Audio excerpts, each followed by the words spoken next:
So now these same condo owners that got hit with all these things now have to have a special assessment to replace the roof. Now, how would you like to have a Florida condo in Fort Lauderdale and then be forced to sell, quite literally forced to sell, because you were assessed so much money for a structural problem in your building? Well, this is exactly what 18 residents are facing in a small condo building from the 1940s in Fort Lauderdale. This is becoming a more and more common problem for condo owners in Florida. And right now, we're not seeing the light at the end of this very dark tunnel. You see, the owners of Springbrook Gardens in Fort Lauderdale, 18 of them, total of 18 condos, that's it. They had a structural report done on their building as required by Florida law for all condos that are 3 stories or higher. This is a new law that passed. We'll get into that in a moment.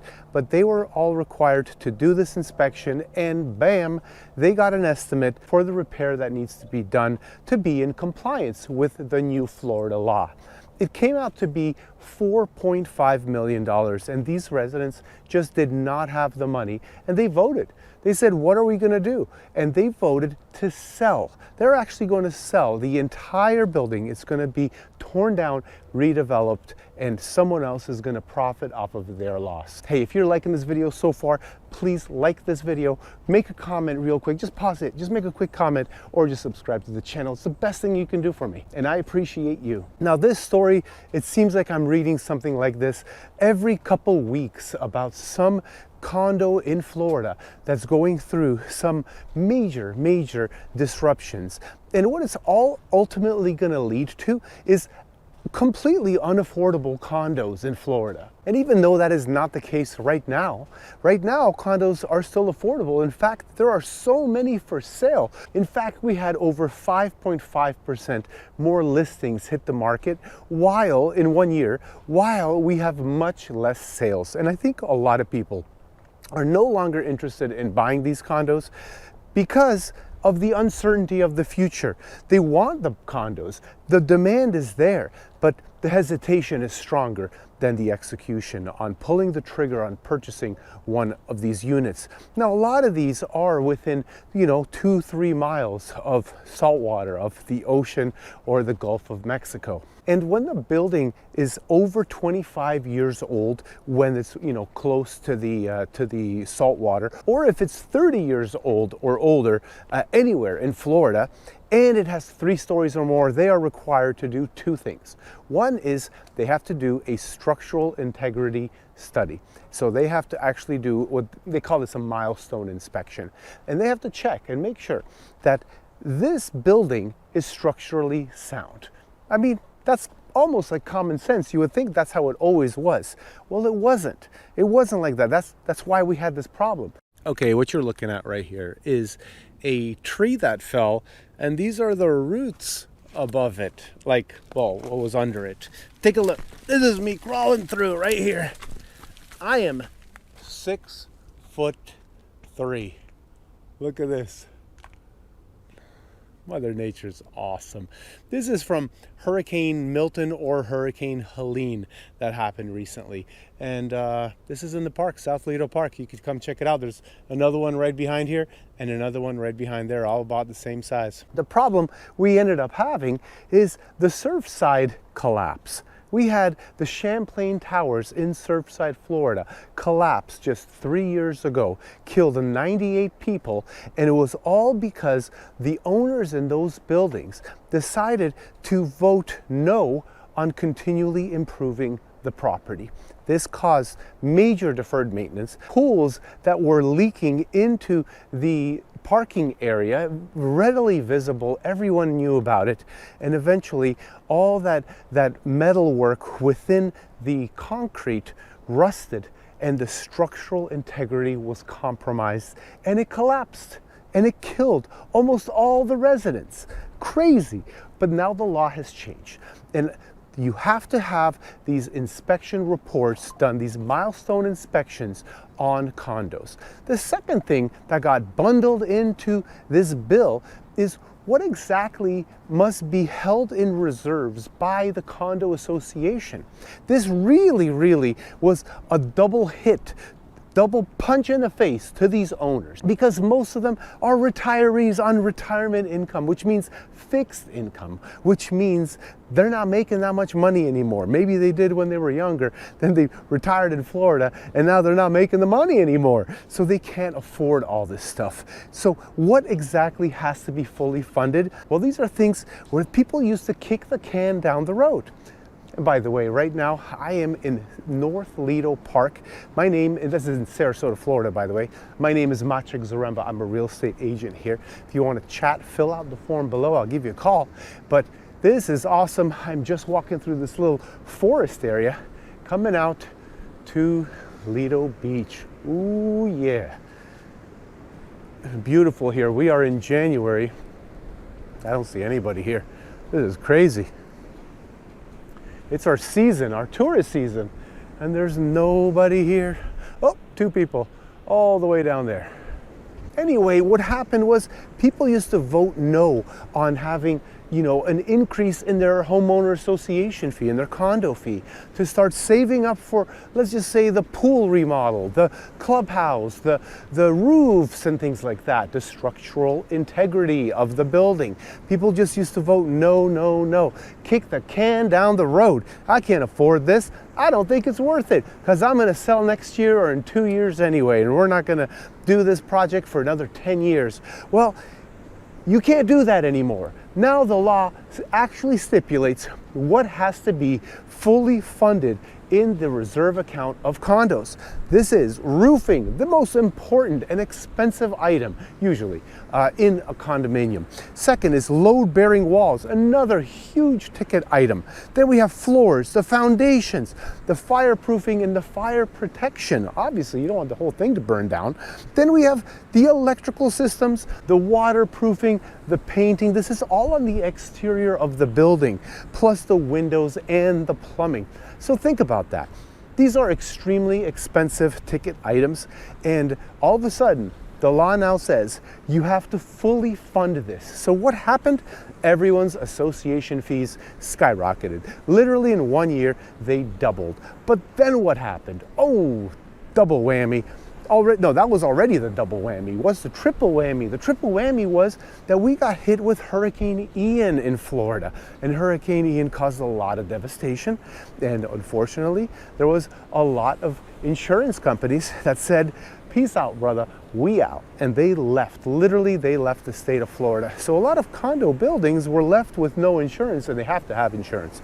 So they were forced to get insurance by any means they can. And I say all that to say that basically insurance went through the roof for all of these condo owners, condo buildings, I should say. And obviously that gets passed down to the owners. And I'm not even talking about the insurance on your personal belongings inside the condo. I'm talking about the structure, the land, the common elements.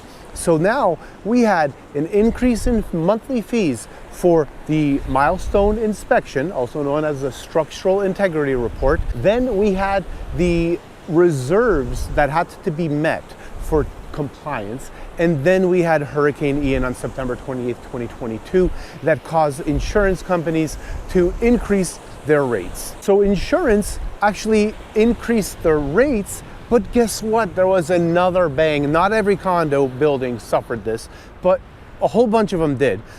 In order to get insurance with these new companies, because their old one decided to drop them, is they had to replace the roof, even though the roofs weren't even that old. And commercial buildings like condos, these big buildings, they usually have roofs that are like TPO or EPDM roofs, right? And these roofs are made to last a lot longer than like shingles or something like that. But the insurance companies didn't care. They have their statistics behind their belt, and using the statistics as leverage, they said, you need to replace your roof. So now these same condo owners that got hit with all these things now have to have a special assessment to replace the roof. Why? Because they didn't have enough reserves from before this law, before Hurricane Ian, and before they got dropped. They just didn't have enough reserves in the bank. Now, let me just say that some condos did have enough money. But I'm walking on Lido here, And there's a lot of condo buildings here, and they had special assessments. And this is only one of our islands here on in the Sarasota area. Then we have Siesta Key, and we have Longboat Key, then there's a Minnesota Key. And there's all these places just in this little pocket of Florida that I'm at that ended up having very, very big assessments. So now, what happens with a higher insurance rate? The condo fees are going to go up even more just for the future. But obviously they didn't have enough money in the bank account to pay for this insurance. So they had to have a special assessment. I mean, it was just such a mess. And right now we're still going through it. It's still not all resolved. So is it a buying opportunity? You may ask yourself. With all this bad news I just said, let me tell you, this was the last 2 years. All this stuff that I mentioned transpired in the last 2 years. So everyone is kind of scared. All these owners that currently own condos are scared. They don't know what to do. And you know, a whole bunch of them are holding on to it because these condos on the beach do cost quite a bit of money. I mean, it's at least $1 million if you want a beach view in my area, but less than that. You know, you could probably get something on an island here on Bradenton Beach or something for, you know, about $600,000 if you really want. And if you want me to show you some, I'd be glad to. Give me a call. Sorry, that's my sales pitch as a realtor. What is the future then of condos in Florida? Well, there's two things happening. One thing is what I already mentioned. The people that are not able to repair are going to sell out the whole building, literally the entire community, and they're going to tear it down and they're going to build some new luxury condos. How much luxury? Extreme luxury. That's kind of all they're building in terms of these A++ areas. Now, if you're in an area that's like, you know, 25 minutes to the beach and they're decided to tear down, those are not going to be super luxurious, most likely. But depends really where you are, right? But Miami, Fort Lauderdale, Naples, Sarasota, all these places that are high end, they are going to be tearing down and rebuilding things that, you know, probably start at $4 or $5 million per condo unit. They're going to be more spacious. They're going to have higher ceilings. There's going to be less units within the building because, you know, some of the old ones, they packed them in there. They made, you know, 2-bedroom, 1-bath units, and they crammed in as many as they could within, you know, the 2, 3, 4 stories that they built. But now they're going to have less density, less units, but they're going to be a lot more expensive, which is kind of going to make it unaffordable for most people. Now, if you hear about the current prices of $1 million minimum, probably 1.5 for a beach view, for a Gulf of Mexico view, well, that might already be unaffordable to you. But now it's going to get even worse, okay, like a lot worse. And the second reality that is happening from all of this is that the assessments are going to continue. Because the laws are not changing to be looser. They're only going to be more strict. And everything that needs to be, you know, funded is being assessed right now at some sort of valuation, right? Let's just say the roof. Let's just say the roof on this condo building is $150,000. And they're like, okay, we got to put money in the bank and save it because in 10 years, we're going to need to redo our roof. Well, what the heck is the cost of a roof going to be in 10 years? Is it going to be 150? Probably not. It's probably going to be 250. So where's that extra 100 going to come from? Assessments. What about the exterior building? Assessments. The same situation. What about windows? Same thing. So really, you know, it's good that this is happening because at least they're taking a step in the right direction and they're being forced to. But I don't think it's going to like solve the problem, unless we have a deflationary situation in the United States, which I don't see that happening. So really, where's it going to lead to? It's going to lead to a lot of people suffering financially, that is, and losing a lot of money on selling their condo, or maybe the valuations of the condos will go down because of these very high special assessments. I did another video on another place on Key Biscayne that people were assessed $175,000 condo assessment fees when the condo units themselves were worth $450,000, $500,000. Well, guess what? Now they're selling for $250,000. Those prices tanked and they dropped as soon as that assessment got passed by the board, and now everyone owes $175,000. Well, guess what? You can't pay that. I mean, I couldn't pay that if I got assessed $175,000. Maybe you can, but I can't. I don't own there, but a lot of people in there that own were not able to afford that. So they list it, and now 20% of the building is for sale. Go figure. Would you buy a condo in Florida? You tell me.